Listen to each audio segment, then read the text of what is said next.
Pergunta 772. Que pensar do voto de silêncio prescrito por algumas seitas desde a mais remota antiguidade? Então, gente, o que é o voto de silêncio?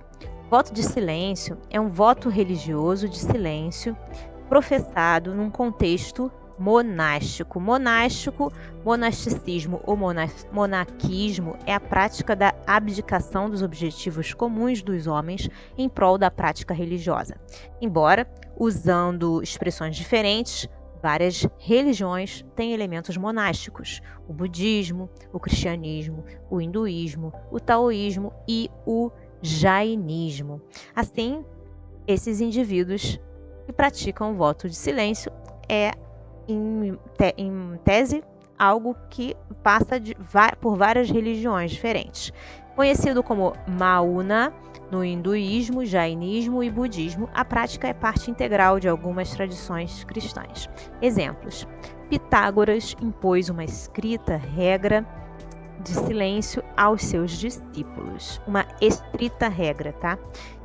Ordens religiosas, como os beneditinos, também mantêm o voto de silêncio como uma de suas regras essenciais.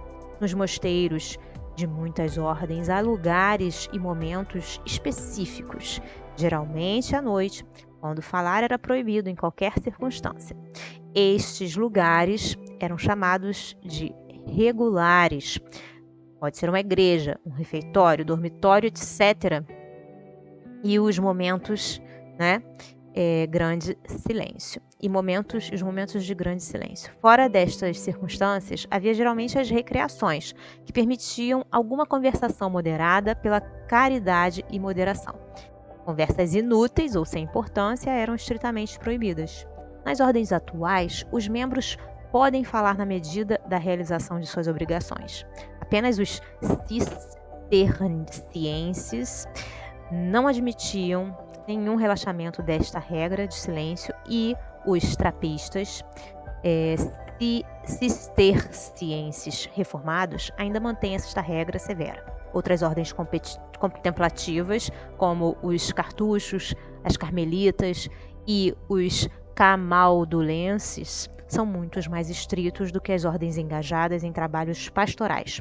Para evitar a conversação, muitas ordens cistercienses, dominicanos, carmelitas descalços criaram um conjunto de sinais que permite uma comunicação limitada entre os membros para situações inevitáveis. Então, ao nosso texto, o que a gente deve pensar desse voto de silêncio? A resposta dos espíritos. Perguntai antes a vós mesmos se a palavra é faculdade natural, é uma característica natural, e por que Deus a concedeu ao homem. Então, temos que perguntar essas duas coisas. Falar, é algo natural? E por que Deus permitiu ao homem falar?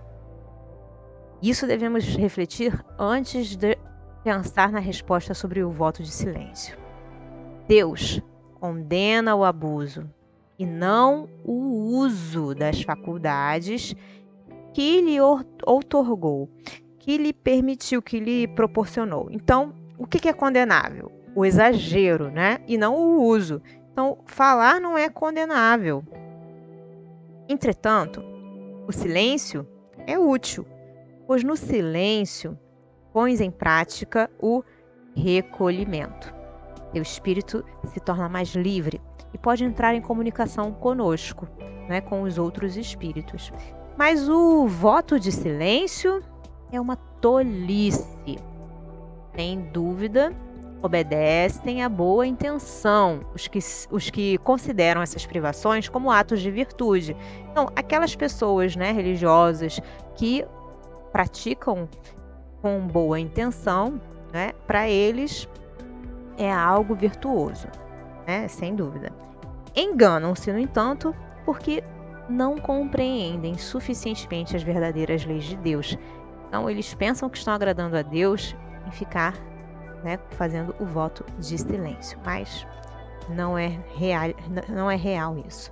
E aí Kardec diz: o voto de silêncio absoluto, do mesmo modo que o voto de insulamento ou isolamento, impede o homem das relações sociais que lhe podem facultar, permitir, proporcionar ocasiões de fazer o bem e de cumprir a lei do progresso. Então, quando nos impedimos a nós mesmos de fazer o bem e de cumprirmos com a lei do progresso, e progredir, nós estamos fazendo algo ruim, né? Se a gente se priva das relações sociais, a gente se priva da oportunidade de fazer o bem e de cumprir com essa lei do progresso.